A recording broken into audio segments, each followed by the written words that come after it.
முத்துக்குமரன். அண்ணா நகரில் clinic run பண்ணுறேன். ஒரு வீடு வாங்கினோம். அந்த வீடு வாங்கும்போது அதுக்கு நம்ம மோஸ்ட்லி இந்த இன்டீரியர் டிசைனிங்லாம் பண்ணணும் ஒரு பிளான் இருந்துச்சு, பெருசாக பண்ணணுன்ட்டு. என் ஃப்ரெண்ட்ஸ்லாம் ரொம்ப பேர் இருக்காங்க, இதே வேலையாக தான் இருக்காங்க, ரொம்ப பேர் இருக்காங்க. பட் ஸ்டில் ஒரு டிஃப்ரெண்ட்டாக இருக்கணும், ஒரு கம்பெனியில் கொடுக்கலான்னு யோசித்தோம். அப்போது குக்ஸ்கேப் ஒரு ஃபேஸ்புக் மூலம் தான் தெரிய வந்துச்சு. அந்த ரிவ்யூலாம் பார்த்தோம், ரிவ்யூலாம் கொஞ்சம் நல்லா இருந்துச்சு.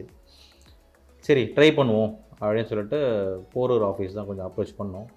அங்கே மிஸ் சரண்யான்னு ஒருத்தர் இருந்தாங்க. அடுத்து ராஜ்குமார் சார் ஒருத்தர் இருந்தாங்க. அவங்களுக்கும் ஃபஸ்ட்டு அப்ரோச் பண்ணாங்க. அவங்க அப்ரோச் பண்ணவே நல்லா இருந்துச்சு. ஸோ சரி டிசைட் பண்ணோம், சரி குக்ஸ்கேப்லேயே நம்ம ப்ரொசீட் பண்ணலாம் அப்படின்ட்டு.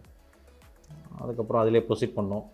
அடுத்து எங்களுக்கு செகண்ட் ப்ராசஸ், அந்த டிசைனிங் ப்ராசஸ், அந்த ஒர்க்குக்கெலாம் தேனாம்பேட் போனோம்னாங்க. அங்கே போனோம்.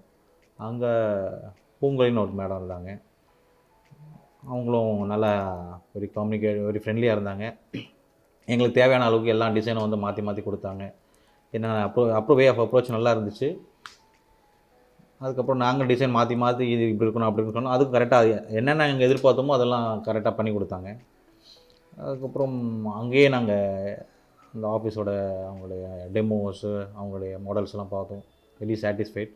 அதனால் டோட்டலாக குக்ஸ்கேப்பே கொடுத்துலான்னு பிளான் பண்ணிவிட்டு அங்கே கொடுத்துட்டு டோட்டலாக அவங்களே எடுத்தாங்க.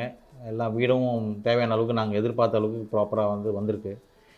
மெயினாக நாங்கள் வரலைன்னா கூட அவங்களே ஆள் வச்சு, சைட் இன்ஜினியராக வெங்கடேஷ் சார், அதுக்கப்புறம் கார்பெண்டர் முருகன் நினைக்கிறேன், எஸ், அவரெல்லாம் நாங்கள் எதிர்பார்த்த அளவுக்கு ஃபீட்பேக் வந்திருக்கு. Cookscape fully satisfied. Strongly recommend for குக்ஸ்கேப்.